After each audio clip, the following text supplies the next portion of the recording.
23절에서 41절 말씀입니다. 사도행전 19장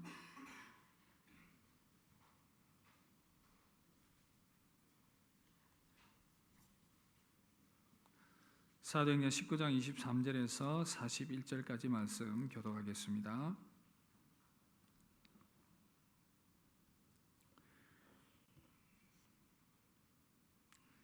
그때쯤 되어 이 도로 말미암아 적지 않은 소동이 있었으니 즉 데메드리오라 하는 어떤 은장색이 은으로 아데미의 신상 모형을 만들어 직공들에게 적지 않은 벌이를 하게 하더니 그가 그 직공들과 그러한 영업하는 자들을 모아 이르되 여러분도 알거니와 우리의 풍족한 생활이 이 생업에 있는데 이 바울이 에베소뿐만 아니라 거의 전 아시아를 통하여 수많은 사람을 권유하여 말하되 사람의 손으로 만든 것들은 신이 아니라 하니 이는 그대들도 보고 들은 것이라. 우리의 이 영업이 천하여질 위험이 있을 뿐 아니라 큰 여신 아데미의 신전도 무시당하게 되고 온 아시아와 천하가 위하는 그의 위엄도 떨어질까 하노라 하더라.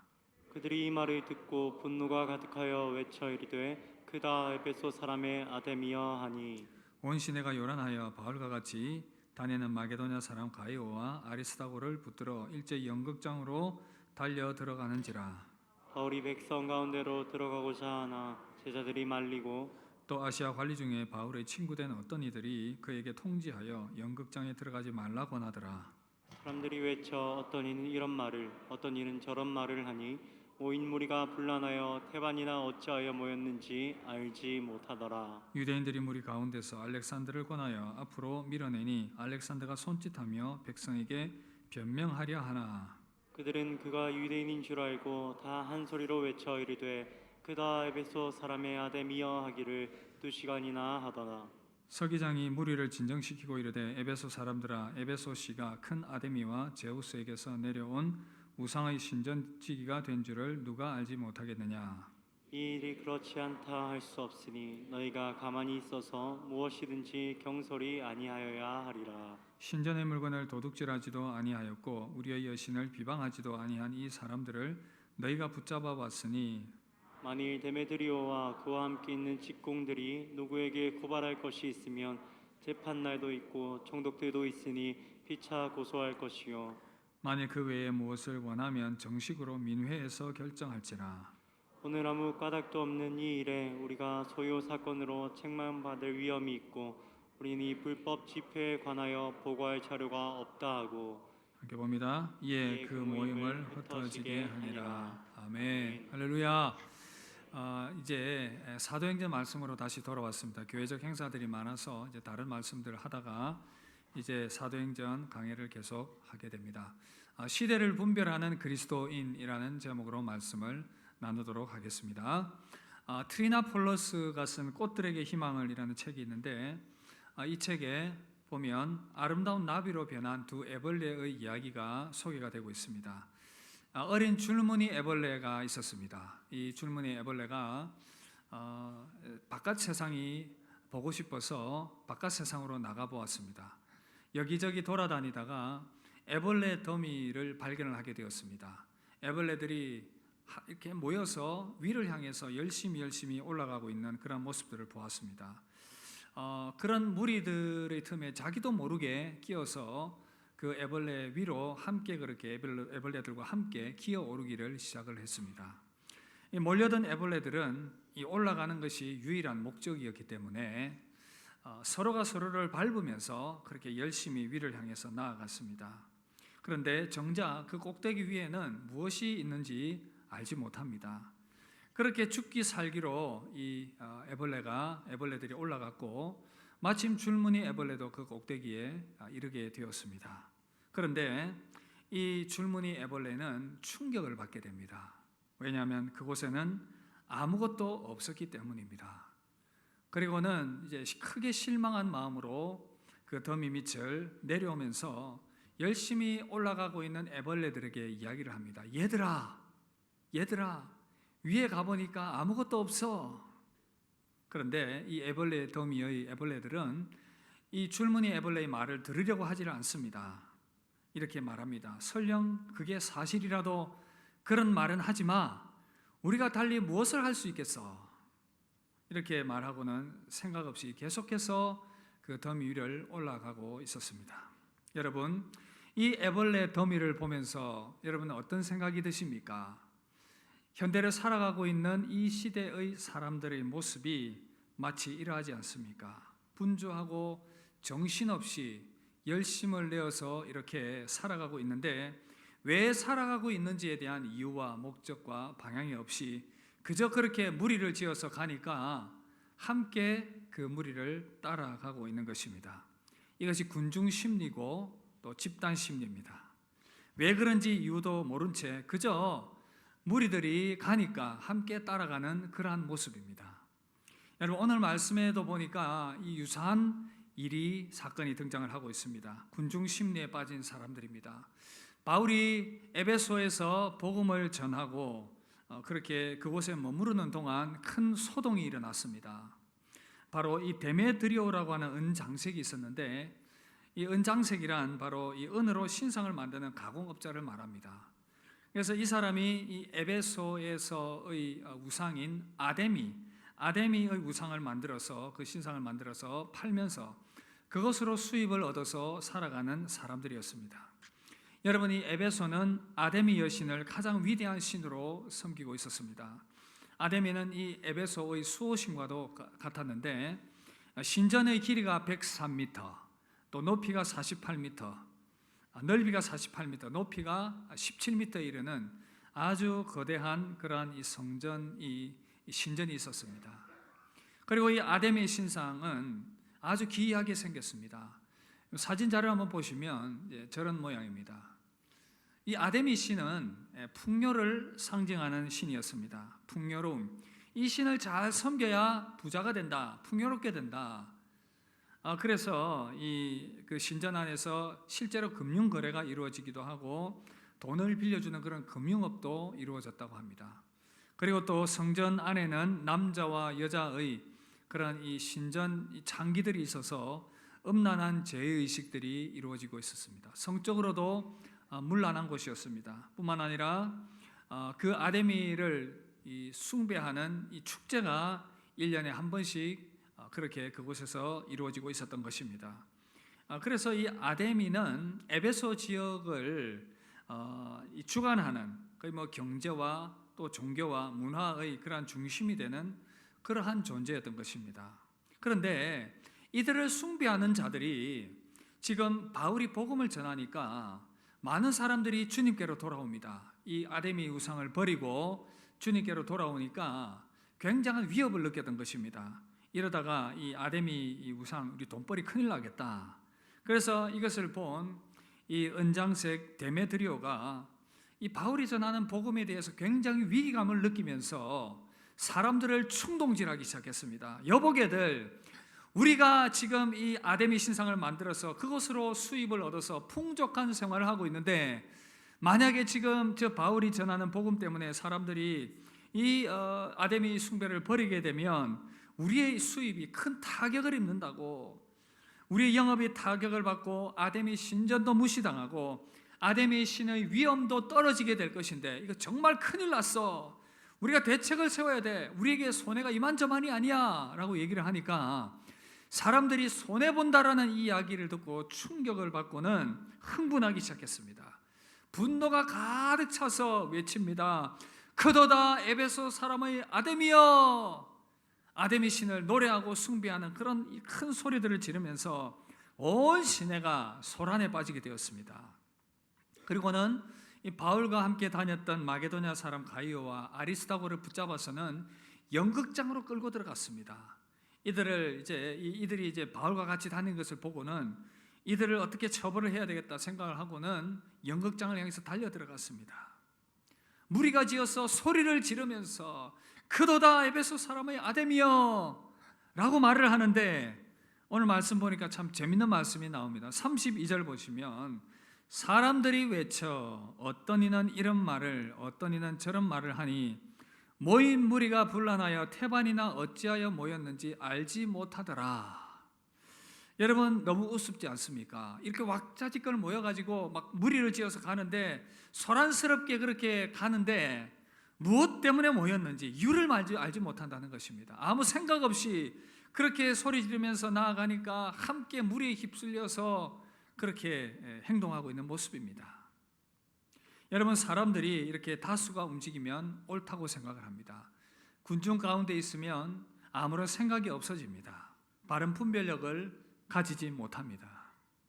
미국 예일대학교 교수였고 사회심리학자였던 스탠리 밀그램이라는 분이 계신데, 이분이 아주 유명한 실험을 하나 했습니다. 바로 아이히만 실험인데, 사람들이 군중 속에서 책임 소재가 애매하게 될 때에 정말 이 악행을, 죄를 저지르기 쉬운가 하는 그러한 것을 확인해 보기 위해서 이 실험을 하게 되었습니다. 실험의 절차는 이렇게 진행이 되었습니다.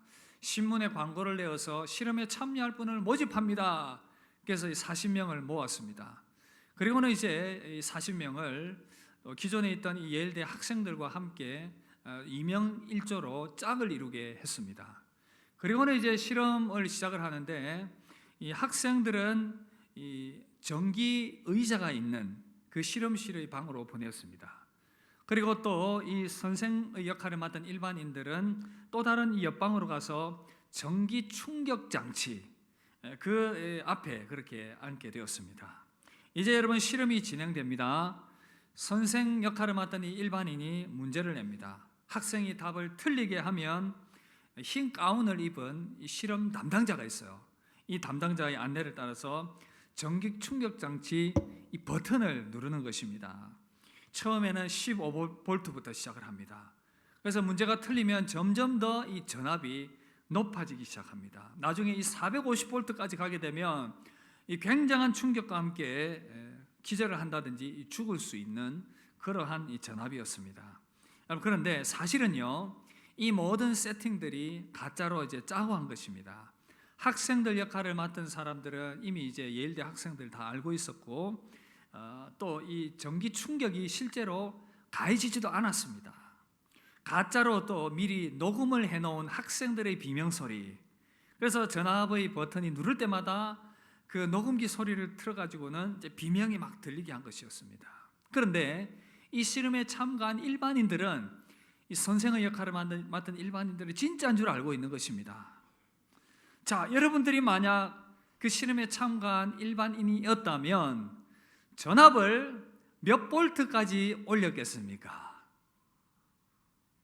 어느 버튼까지 눌렀겠습니까? 양심적으로 한 중간 정도에서 멈추지 않았을까, 그런 생각을 할 수 있는데, 실험의 결과가 너무나도 놀랍습니다. 40명의 선생 역할을 맡은 사람들 중에 65%에 해당하는 26명이 최고의 전압의 단계인 450V의 버튼을 눌렀다는 것입니다.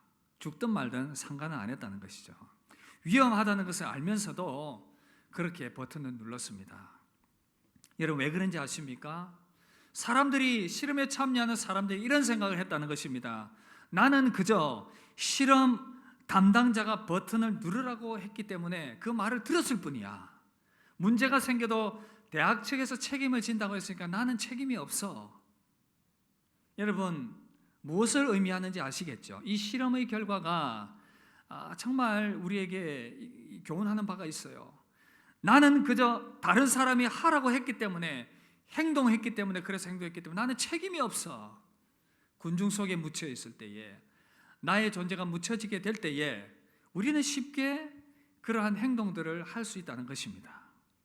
다른 사람들이 하니까 잘못된 행동이라는 것을 알면서도 그 사람들이 틈에 끼어서 나의 잘못이 감춰진다고 생각을 하니까 쉽게 참여하는 그런 모습입니다.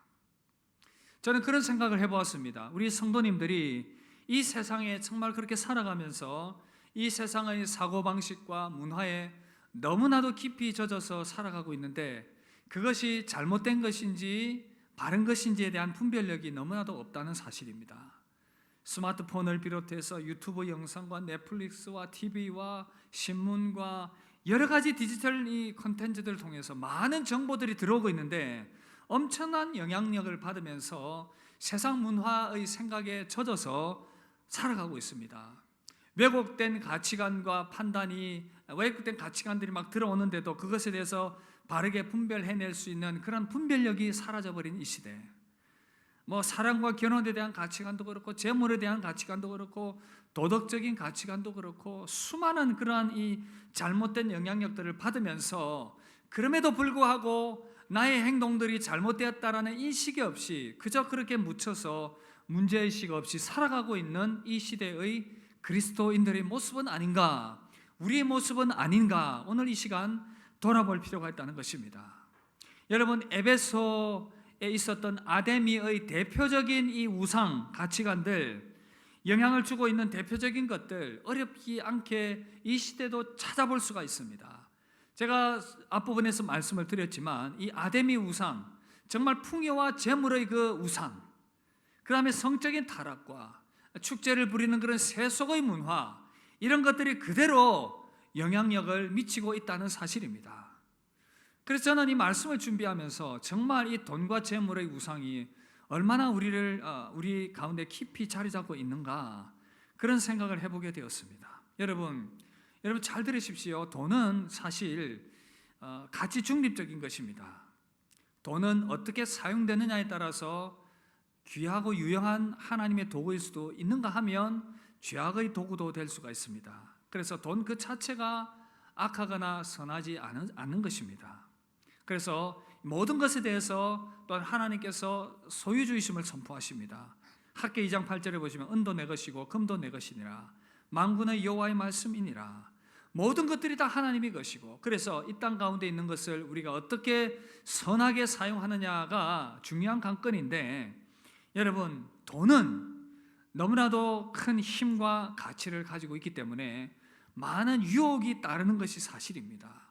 그래서 예수님께서 여기에 대해서 경계하면서 말씀하셨습니다. 마태복음 6장 24절, 우리 이 말씀 함께 읽도록 하겠습니다. 시작. 겸하여 섬기지 못하느니라. 너희가 하나님과 재물을 겸하여 섬기지 못하느니라. 누군가를 섬기게 되어 있는데 재물을 섬기기가 쉬운 그러한 시대 가운데, 그러한 세상이다라는 것입니다. 돈에 대해서 탐심을 가지고 집중하는 순간 우리는 그것이 하나님의 자리를 차지하고 있음을 발견하게 되는 것입니다. 제가 말씀 준비하다가 참 요즘에 너무나도 많이 하고 있는 이 주식에 대해서, 이 투자에 대해서 좀 생각들을 해보게 되었습니다. 참 저도 이 부분을 설교하기가 쉽지 않은데, 여러분들 중에도 아마 주식을 가지고 있는 분들도 계시고 또 주식 투자에 관심이 많은 분들이 계실 것입니다. 그래서 이 시대에는 주식뿐 아니라 여러 가지 투자에 대한 그러한 다양한 이 방법들이 있고 수단들이 있기 때문에 참 분별력이 필요한 시대입니다. 젊은이들이 주식에 투자하는 이유가 무엇인가? 여러분, 이제 기성세대들이 이해하지 못하는 그런 부분들이 있는데, 지금 이제 성실하게 돈을 벌어 가지고는 집도 살 수 없고 삶의 기반을 만들 수 없다라는 생각들이 젊은이들에게 팽배하기 때문에, 그래서 많은 젊은이들이 주식 투자에 관심을 가지고 그렇게 살아가고 있습니다. 그래서 시대적인 이슈이기 때문에 이 부분들을 다루어야 되겠다라고 제가 생각을 하고는 말씀을 준비하는데 참 쉽지는 않았습니다. 여기에 대해서 생각들이 분분합니다. 어떤 사람들은 주식이 불로소득이고 투기이고 탐심을 자극하기 때문에 절대 해서는 안 된다. 또 어떤 사람들은 자본주의 사회에서 주식을 비롯해서 투자를 하는 것은 할 수 있다, 무조건 가능하다, 이 양극단이 있을 수가 있습니다. 여러분 어떻게 생각하십니까? 여러분 어떻게 생각하십니까? 우리 옆 사람에게 한번 물어볼까요? 주식에 대해서 어떻게 생각하십니까? 잘 모르겠습니다. 잘 모르겠습니다. 한동대학교 경제학부 교수인 강성준 교수가 2013년에 이자에 대한 성경적 이해와 크리스찬의 주식 투자라는 논문에서 좀 도움이 될 만한 그런 통찰력을 얘기를 해주고 있습니다. 이 논문에서 주식 자체는 돈처럼 그 자체가 죄는 아니지만 투기와 탐심으로 나아가게 될 때에 죄로 나아갈 수 있다, 그런 이야기를 했습니다. 그리고 이 자본주의 사회에서 건전한 수익을 얻는 경제 활동, 그리고 이자를 얻는 이런 것이 크게 이것을 막을 수는 없다. 존 칼빈이 그렇게 얘기를 했습니다. 건전한 경제 활동을 통한 수익과 이자를 얻는 것 자체를 문제 삼지는 않았습니다. 다만 지나친 고리대금은 금지했습니다. 건전하게 이율이 높은 은행에 투자를 하는 것, 저금을 한다든지 건전한 우량 주식을 보유하는 것 자체를 금지할 이유는 없습니다. 여러분, 제가 이 말씀 준비하다가 돈의 속성이라는 책을 보게 되었습니다. 요즘 이 베스트셀러 책 중에 하나라고 했는데, 그렇게 했는데, 이 책 저자인 김승호 씨, 크리스찬은 아니었는데 돈에 대한 통찰력이 우리에게, 성도들에게도 도움이 되는 부분이 있었습니다. 특별히 주식에 대한 부분인데, 이분이 2021년 책에 이런 내용이 나옵니다. 6월의 어느 날 서울 삼성동 건널목 앞에서 젊은 청년이 이 저자 김승호 씨를 알아보고는 와서 반갑게 그렇게 인사를 했다고 합니다. 회장님 덕분에 돈을 벌었습니다. 회장님 책에 나온 주식을 이 책을 읽자마자 바로 샀는데 2배씩 올랐습니다. 그러자 이분이 이렇게 얘기를 했다는 거예요. 다행히 올랐으니 망정이지 만약 떨어졌으면 날 욕하고 원망했겠군요. 내 책을 정말 진지하게 읽었으면 그런 식으로 주식을 사는 일을 하지는 않았을 것입니다. 주식값이 떨어지면 언젠가 다시 나를 욕하게 될지 모르니 오늘 인사는 받지 않은 걸로 합시다. 이 사람의 얘기가 뭐냐 하면, 이분의 철학은 주식은 투기하는 수단이 아니라는 것입니다. 주식은 투기하는 수단이 아니라는 것입니다.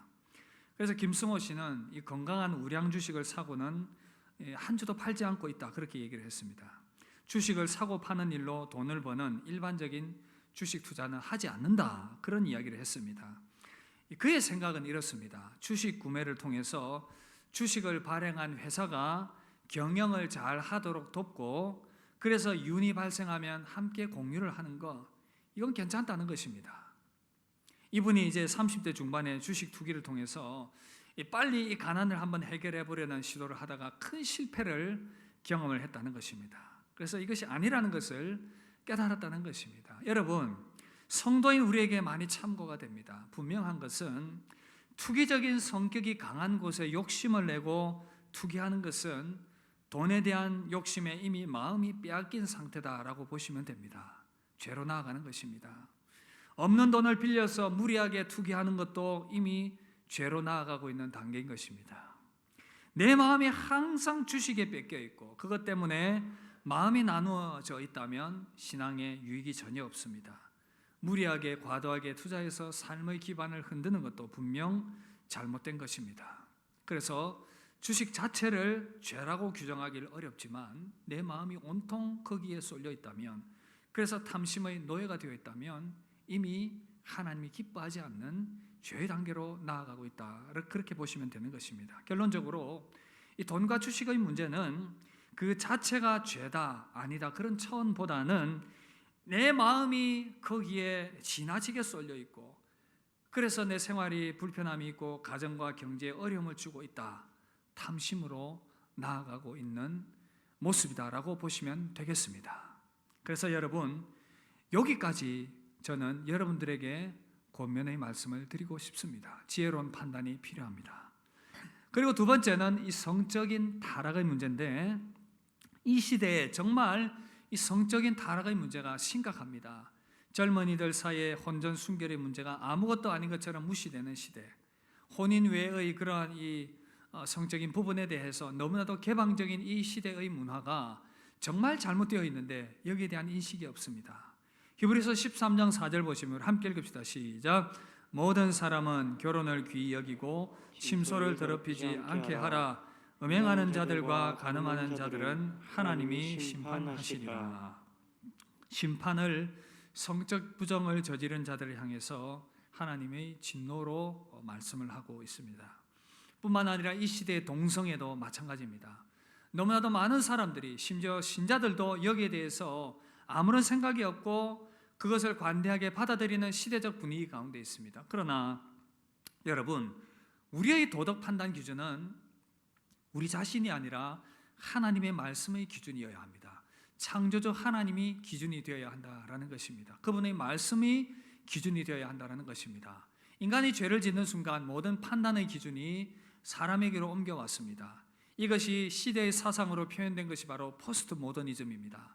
가치 판단의 기준, 도덕 판단의 기준이 다른 어떤 객관적 절대적인 기준이 있는 것이 아니라 자신에게 있습니다. 그래서 내가 옳으면 옳은 것이고 내가 선하다라고 생각하면 선한 것입니다. 그래서 성적인 부분 취향에서도 동성애도 자기들이 좋아하고 사랑하면 그들이 좋아하기 때문에 옳은 것이다라는 결론으로 가기 때문에 그들의 생각들이 그렇게 되어 있기 때문에 그것에 대해서 반대하는 것에 대해서 이해를 하지 못하는 것입니다. 이것이 바로 잘못된 그러한 가치관들이 사람들의 생각을 왜곡시켜 놓은 부분들이다라고 보시면 되겠습니다. 뿐만 아니라 이런 그 성적인 부분, 동성애를 비롯해서 여러 가지 그런 영상과 음란물들에 대한 그런 이 무방비로 쏟아져 나오는 그러한 것들에 대해서 정말 감각해져 있는 이 시대적 상황들 심각한 것입니다. 그리고 또 세속 문화가 어떻습니까? 아담이 축제를 벌였던 것처럼 이 시대에도 할로윈 축제라든지 동성애 축제라든지 온갖 잘못된 그런 축제들이 일어나고 있습니다. 할로윈 축제 참 안타까운 일들이 일어났고 거기에 대해서 우리의 마음이 참 안타까움과 짠함이 있지만 여러분, 이 할로윈이 고대 켈트족의 귀신 축제에서 유래되었습니다. 미국에서 크게 흥황을 해서 세계적으로 퍼져나갔는데 우리나라가 유독 이상하게 이 또 문화를 받아들이는 그런 모습이었습니다. 제가 미국에 있을 때 경험했던 할로윈은 이런 분위기는 아니었습니다.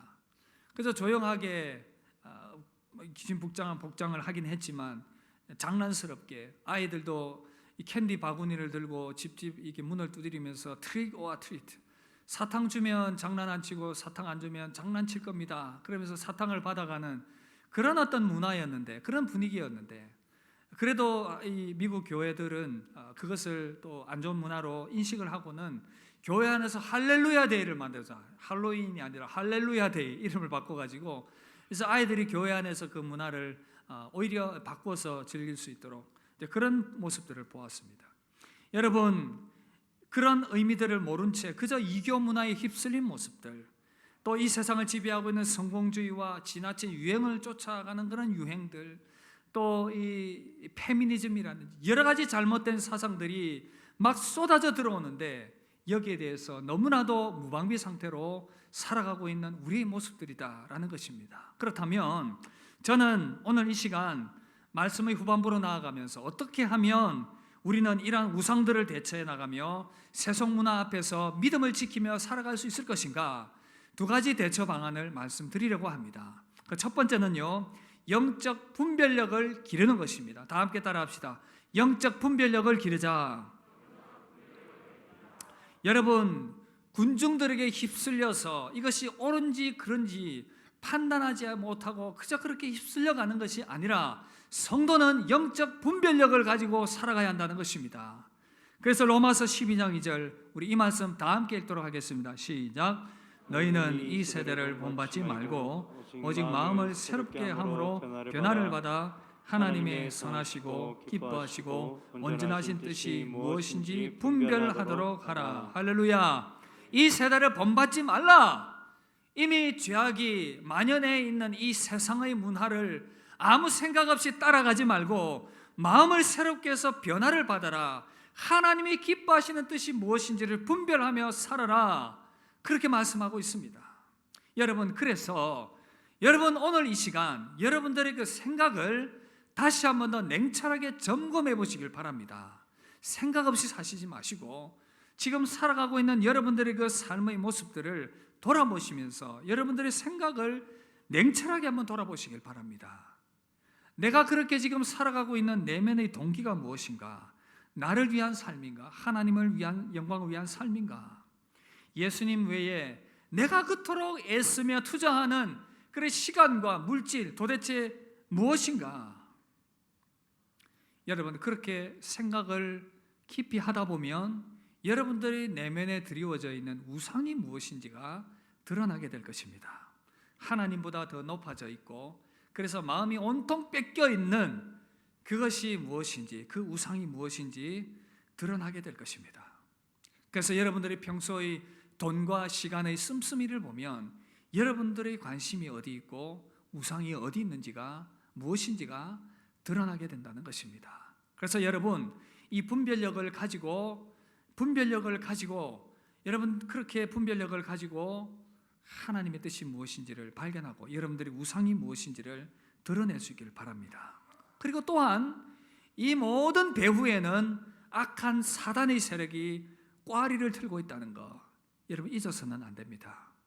아담이 우상, 보이는 그 우상의 이면에는 악한 사단이 지배하고 있고 사람들의 마음을 혼미하게 해서 하나님을 발견하지 못하게 한다는 것입니다. 그래서 여러분 이 세속 문화 가운데 드리워져 있는 악한 영적인 세력들이 있다라는 사실을 인식을 하고 분별하는 은혜가 있기를 바랍니다. 영적 분별력을 가지게 되기를 주의 이름으로 축복합니다. 그래서 여러분 이 세속 문화에 물들어서는 안 된다는 것입니다. 그리고 또 한 가지 더 말씀드립니다. 경건의 훈련을 합시다. 다 함께 따라합시다. 경건의 훈련. 디모데전서 4장 8절 우리 함께 읽읍시다. 시작. 육체의 연습은 약간의 유익이 있으나 경건은 범사에 유익하니 금생과 내생에 약속이 있느니라. 아멘. 여러분 이 생각을 훈련하고 분별력을 가지기 위해서 필요한 것이 바로 이 경건의 훈련인 것입니다. 육체의 연습 유익을 주지만 경건의 훈련은 범사 모든 일에 유익하고 이 땅뿐 아니라 천국을 예배하는 그 삶을 준비하는 데도 너무나도 큰 유익이 있다라는 것입니다. 전통적인 경건의 훈련, 우리에게 너무나도 익숙한 말씀과 기도와 예배와 봉사와 이런 모든 일들, 이 훈련을 계속하고 지속해 나가야 한다는 것입니다. 말씀과 기도, 디모데전서 4장 5절에서는 하나님의 말씀과 기도로 거룩하여짐이라. 여러분 세속 문화가 몰려 들어오고 그것에 대한 분별력을 가져야 되는데 이 분별력을 갖기 위해서 필요한 것이 무엇인가? 하나님의 말씀입니다. 말씀이 내 안에 들어오고 내 말씀이 내 안에 내면화되고 그래서 그 말씀을 가지고 세상의 문화가 세속의 그러한 이 사상들이 들어올 때에 그것이 옳은지 그른지에 대한 분별력이 생긴다라는 것입니다. 말씀은 캐논입니다. 기준입니다. 하나님의 말씀이 내 안에 내면화될 때에 하나님의 말씀이 나에게 쌓이게 될 때에 무엇이 잘못된 것이고 무엇이 바른 것인지 분별력이 생기게 된다는 것입니다. 그래서 경건의 훈련 안에서 이 말씀을 습득하는 이 훈련이 우리 안에서 계속 이루어져야 합니다. 말씀을 듣고 읽고 말씀을 쓰고 말씀을 외우고 내면화하는 이 일들이 계속되어야 한다는 것입니다. 그리고 기도를 통해서 우리의 영혼을 늘 정결하게 하고 회개의 자리로 나아가고 깨끗하게 하는 그러한 과정들을 통해서 우리는 세속의 문화를 이겨낼 수 있다는 것입니다. 그래서 우리의 영적인 분별력이 더욱더 강화되고 명료한 가운데에서 하나님의 뜻을 이루는 저와 여러분들의 삶이 되기를 기대합니다. 그런 은혜 가운데 세움받기를 주의 이름으로 축복합니다. 이제 다시 꽃들에게 희망을 이야기로 돌아가 보도록 하겠습니다. 처음에 제가 얘기했는데 기억을 하시는지 모르겠는데 애벌레 더미 기억나시죠? 그래서 이 애벌레 더미에서 줄무늬 애벌레가 허탈한 마음을 가지고 더미에서 내려오게 됩니다. 그리고는 잠이 들었습니다. 그러다가 잠에서 깨어보니까 눈앞에 너무나도 아름다운 노랑나비가 날개짓을 하면서 날아다니고 있는 것입니다. 그런데 그 노랑나비를 가만히 보니 어디서 본 적이 있어요. 어디서 보았느냐 생각을 해보니 함께 애벌레 더미로 올라갈 때에 그 노랑 애벌레였던 그 친구가 노랑나비로 변해 있었던 것을 보았습니다.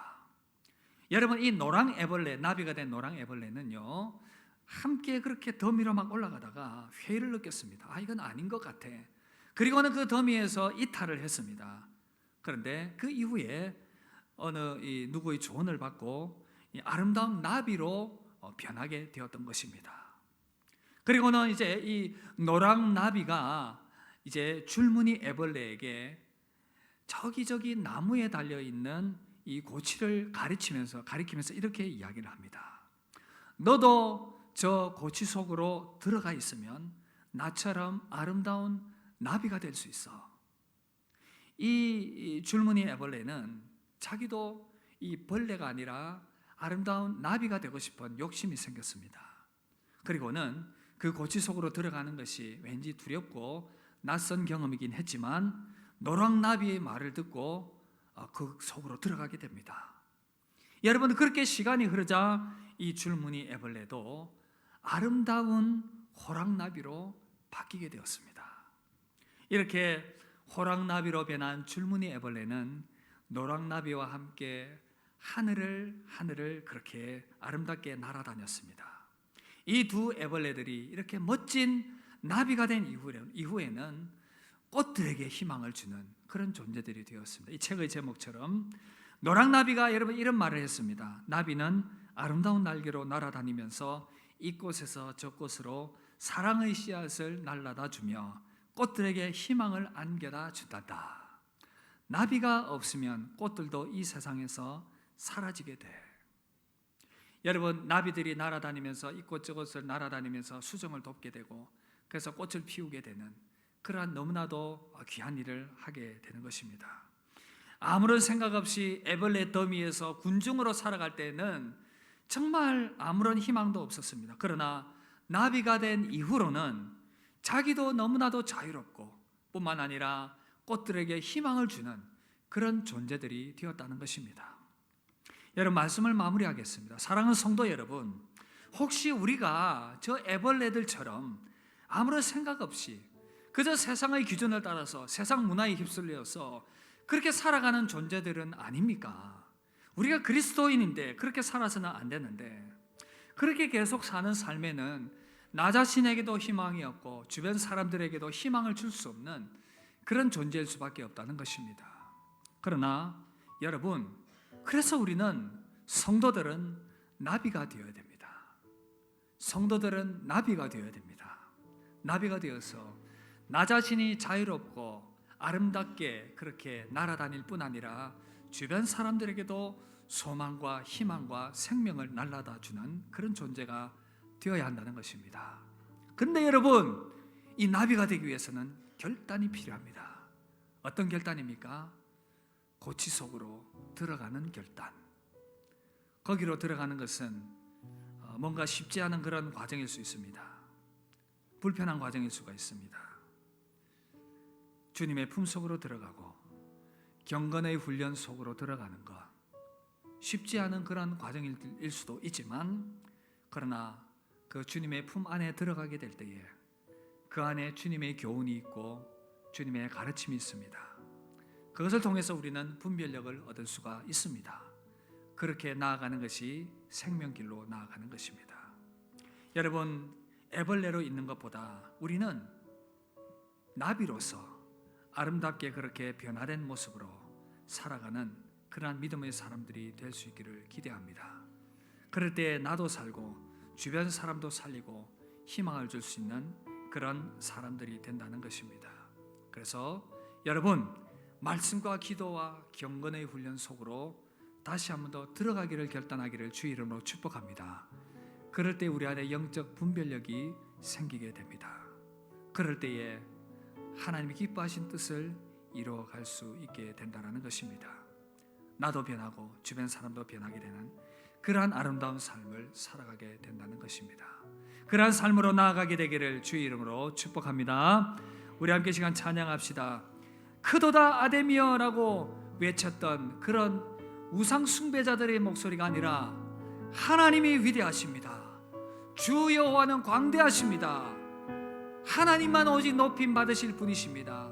우리는 그렇게 노래하며 모든 우상들을 내던져버리고 오직 하나님만 높이며 믿음으로 살아가는 저와 여러분들이 될 수 있기를 기대합니다. 그 마음 가지고 우리 찬양 함께 드리며 합심하여 함께 기도하며 나아갑시다. 주 여호와는 광대하시도다. 함께 찬양합시다.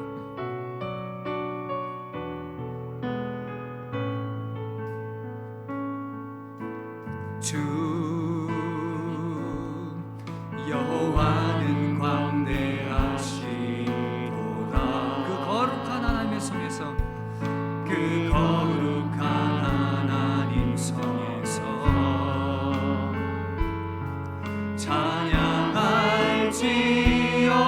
찬양할지어다. 주 승리 우리에게 주셨도다.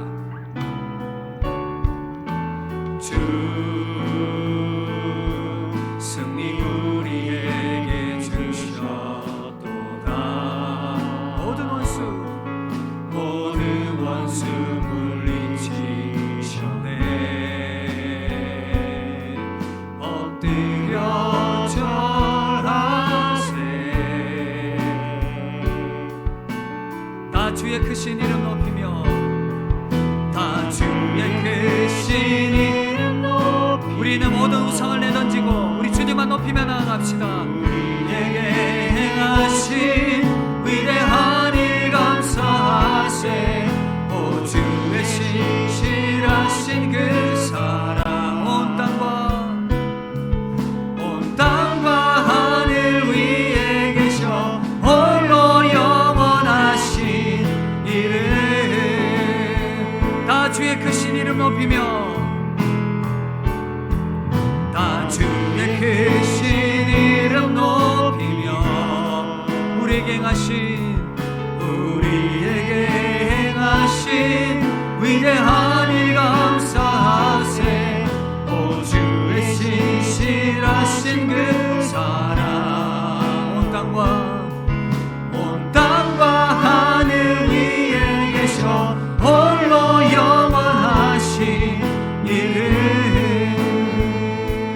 우리 시간 합심하여 한번 기도하며 나아갑시다. 여러분, 우리의 삶에 스며들어온 모든 우상들, 이 시간 기도하며 나아갈 때 하나님 그 모든 우상을 분별해내는 분별력을 우리 가운데 허락해 주시옵소서. 세속 문화에 휩쓸리지 않고 영적 분별력을 가지고 믿음의 사람답게 이 땅을 살아가게 해 주시옵소서. 더욱더 경건의 훈련을 통해서 바른 영적 분별력이 우리 안에 견고히 세워지게 하여 주시옵소서. 우리 합심하여 우리 한 목소리를 한번 기도하며 나아가도록 하겠습니다. 기도하겠습니다. 하나님 아버지, 오늘도 주께서 우리 가운데 말씀을 통하여 주시는 그 주님의 음성 듣습니다. 오 주님, 참으로 이 시대가 악하고 이 시대가 참으로 영적